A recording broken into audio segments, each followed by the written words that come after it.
আমাদের এই প্রজেক্টটার নাম হলো কিউরিওসিটি রোভার 1। এই প্রজেক্টটার কাজ চাঁদে গিয়ে বিভিন্ন তথ্য সংগ্রহ করা এবং লেজার কমিউনিকেশনের মাধ্যমে পৃথিবীতে থাকা কম্পিউটারে প্রেরণ করা।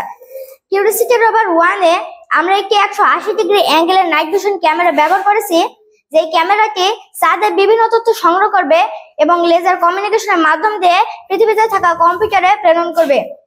আমরা চাঁদে সূর্যের আলো বিভিন্ন জ্বালানি না পাওয়ার কারণে একটি সোলার প্যানেল ব্যবহার করেছি, যেটি সূর্যের আলো পাওয়ার সঙ্গে সঙ্গে এই কিউরিওসিটি রোভার 1 চার্জ করবে। এছাড়াও এই কিউরিওসিটি রোভার 1 এ আমরা একটি থার্মোমিটার, স্পেকট্রোমিটার সহ আমরা আরো অন্যান্য পার্টস ব্যবহার করেছি। যেহেতু আমরা রকেট সায়েন্স নিয়ে কাজ করছি, তাই একই প্রযুক্তি ব্যবহার করে এয়ার ডিফেন্স সিস্টেম তৈরি করা কোনো বিষয়ই না। আমাদের এই প্রজেক্টটার নাম হচ্ছে Bangladesh air defence system. Bangladesh যেহেতু একটি স্বাধীন ও সার্বভৌম রাষ্ট্র, তাই বাংলাদেশের আকাশ সীমায় সুরক্ষা প্রদান করা অপরিহার্য। তাই আমরা তৈরি করেছি বাংলাদেশ এয়ার ডিফেন্স সিস্টেম নামের এই প্রজেক্টটি। আমাদের এই প্রজেক্টটি একটি উচ্চগতি সম্পন্ন রকেট এবং একটি স্মার্ট রাডারের সমন্বয়ে তৈরি। এই রাডারটি চালু করার সঙ্গে সঙ্গে রাডারটি বাংলাদেশের আকাশকে স্ক্যান করবে, শত্রুপক্ষের বিমান, হেলিকপ্টার সে তার উপস্থিতি শনাক্ত করবে, সেটাকে আবার মাইক্রো কন্ট্রোলারে প্রেরণ করবে। মাইক্রো কন্ট্রোলার সেই সংকেতটিকে বিশ্লেষণ করে রকেটটিতে অবজেক্ট ফলোইং কোডিং ব্যবহার করা হয়েছে। এই কোডিংটি ব্যবহার করে এই রকেটটি উড়ন্ত বস্তুর দিকে ধাবিত হবে এবং ধ্বংস করে ছাড়বে। এই প্রজেক্টটার নাম হচ্ছে কাসাব 0.5 কিলোমিটার। এই রকেটটি একটি উড্ডয়নযোগ্য রকেট। কিছুদিনের ভিতরে আমি এই রকেটটি মাথাভাঙ্গা নদীর তীরে উড্ডয়ন করব। রকেটে উড়ে আমরা কিভাবে বড় রকেটটাও চাঁদে পাঠাতে পারি সে সম্পর্কে আমরা কিছুটা হলেও ধারণা পাবো। টেলিস্কোপ, আর এই টেলিস্কোপটির নাম কাসাব লুনার এক্সপ্লোরার এবং এই টেলিস্কোপটি অত্যন্ত শক্তিশালী। এই টেলিস্কোপের মাধ্যমে চাঁদের মাটি, পাহাড়, গর্ত ইত্যাদি স্পষ্টভাবে দেখা যায়। এই প্রজেক্টের নাম হলো rocket guidance and flight trajectory control. আর এই প্রজেক্টের কাজ মহাকাশে থাকা রকেটের গতিপথ এবং দূরত্ব সম্পর্কে তথ্য সংগ্রহ করা। দেখতে পাচ্ছেন কম্পিউটারে একটি রকেট দেখা যাচ্ছে। রকেটটা হচ্ছে এটি। রকেটটি যখন ডানে বামে মুভ করবে, আমরা তখন দেখতে পাবো যে কম্পিউটারের রকেটও ডানে বামে মুভ করছে। আবার এই রকেটে কত সেন্টিমিটার পথ অতিক্রম করেছে সেটাও আমরা জানতে পারবো। কিউরিওসিটি রোভার 1 এই প্রজেক্টের কাজ চাঁদে গিয়ে বিভিন্ন তথ্য সংগ্রহ করা এবং লেজার কমিউনিকেশনের মাধ্যমে পৃথিবীতে থাকা কম্পিউটারে প্রেরণ করা।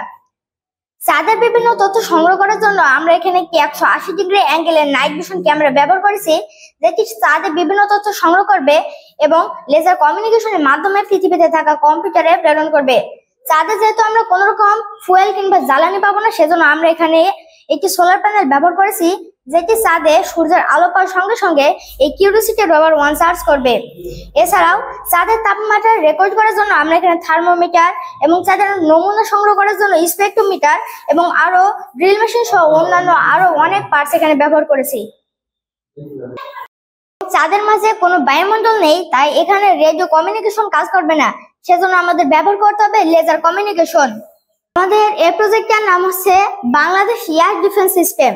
বাংলাদেশ যেহেতু একটি স্বাধীন ও সার্বভৌম রাষ্ট্র, তাই বাংলাদেশের আকাশ সীমায় সুরক্ষা প্রদান করা অপরিহার্য। তাই আমরা তৈরি করেছি বাংলাদেশ এয়ার ডিফেন্স সিস্টেম নামের এই প্রজেক্টটি। আমাদের এই প্রজেক্টটি একটি উচ্চগতি সম্পন্ন রকেট এবং একটি স্মার্ট রাডারের সমন্বয়ে তৈরি। এই রাডারটি চালু করার সঙ্গে সঙ্গে এটি পুরো বাংলাদেশের আকাশকে স্ক্যান করবে, শত্রুপক্ষের বিমান, হেলিকপ্টার সে তার উপস্থিতি শনাক্ত করবে, সেটাকে আবার মাইক্রো কন্ট্রোলারে প্রেরণ করবে। মাইক্রো কন্ট্রোলার সেই সংকেতটিকে বিশ্লেষণ করবে এবং এখানে অবজেক্ট ফলোইং কোডিংটি লিখে দেওয়া হয়েছে। এই অবজেক্ট ফলোইং কোডিংটি ব্যবহার করে রকেটটি উড়ন্ত বস্তু থেকে ধাবিত হবে এবং ধ্বংস করে ছাড়বে। আল কাসাব সে যে প্রজেক্টটা তৈরি করেছে, এগুলো বাংলাদেশের জন্য অপরিহার্য। তাকে যদি সরকারের পক্ষ থেকে কোনো আর্থিক সহযোগিতা করা যায় এবং আল কাসাবকে যে বিজ্ঞান ভিত্তিক যে প্রশিক্ষণগুলো আছে সেগুলো তাকে দেওয়া যায়, তাহলে আল কাসাব এই বিজ্ঞানের উপরে আরো দক্ষ হয়ে উঠবে এবং সে যে প্রজেক্টগুলো তৈরি করে। ছাত্র আল কাসাবকে নিয়ে খুবই অভিভূত এবং তার যে চিন্তা চেতনা, বাংলাদেশ একটি স্বাধীন দেশ, এই দেশের আকাশ সীমা রক্ষা জন্য তার মাথায় যে চিন্তা চেতনা এসেছে, এটা খুবই আমাকে অভিভূত করেছে এবং আমরা তাকে নিয়ে অলরেডি উপজেলা পর্যায়ে অংশগ্রহণ করেছিলেন বিজ্ঞান মেলায় এবং সে প্রথম স্থান অধিকার করেছে। আমি আশা করি তাকে যদি এই বিষয়টা নিয়ে আর্থিকভাবে কিছু সহায়তা দান করে, এই জন্য আমি আপনাদের মাধ্যমে বাংলাদেশ সরকার এবং এই সংশ্লিষ্ট যারা আছেন তাদের আহ্বান জানাবো, তাকে আর্থিকভাবে যদি কিছুটা অনুদান দেওয়া হয় তাহলে সে আরো ভালো কিছু করবে বলে আমি আশাবাদ ব্যক্ত করি। আমার নাতি কাসাব বিজ্ঞান নিয়ে অনেক গবেষণা করছে, এজন্য কিছু সরকারি সাপোর্ট দরকার। বিশ্বের যখন অনেক রাষ্ট্র আকাশে রকেট উড্ডয়ন করা শুরু করে, আমি সে বিষয়ে লক্ষ্য রাখি এবং সে বিষয়ে আমি জ্ঞান অর্জন করা শুরু করি। আমি যখন জ্ঞান অর্জন করি তখন দেখি এ বিষয়ে অনেক কিছু শিক্ষণীয় বিষয় রয়েছে এবং আমি সেগুলো প্রতিনিয়ত চর্চা করে আজ আমি এই রকেট সায়েন্সকে বেছে নিয়েছি। আমি সামনে চাই যে আমি সুশিক্ষায় শিক্ষিত হয়ে বাংলাদেশের স্পেস হতে গিয়ে সেখানে বাংলাদেশের পক্ষ হতে একটি রকেট উড্ডয়ন করব এবং বাংলাদেশকে একটি উন্নত রাষ্ট্র হিসেবে বিশ্বের বুকে গড়ে তুলব। আপনারা অবগত আছেন যে আমাদের গাংনী উপজেলার সাহেবনগর মাধ্যমিক বিদ্যালয়ের এটি কাজীপুর ইউনিয়নে অবস্থিত। সেখানে একজন ক্ষুদে বিজ্ঞানী আল কাসাব নামে সেই ছেলেটি সপ্তম শ্রেণীতে পড়ে, কিন্তু সেই ছেলেটির আসলে বিজ্ঞান মনস্ক যে চিন্তা ভাবনা এবং বিজ্ঞানের প্রতি তার যে আগ্রহ, এটি আমরা আমাদের উপজেলার যে বিজ্ঞান মেলা হয় প্রতি বছর, সেই বিজ্ঞান মেলায় কিন্তু তার উপস্থাপিত রোবট বা বিজ্ঞানের বিভিন্ন বিষয় সম্পর্কে তার দুর্নিবার আগ্রহ, এটি আমরা লক্ষ্য করেছি। আমরা চাই যে শিশুদের মধ্যে এই বিজ্ঞান মনস্কতা গড়ে উঠুক এবং শিশুরা বিজ্ঞান চর্চায় আরো বেশি আগ্রহী হোক।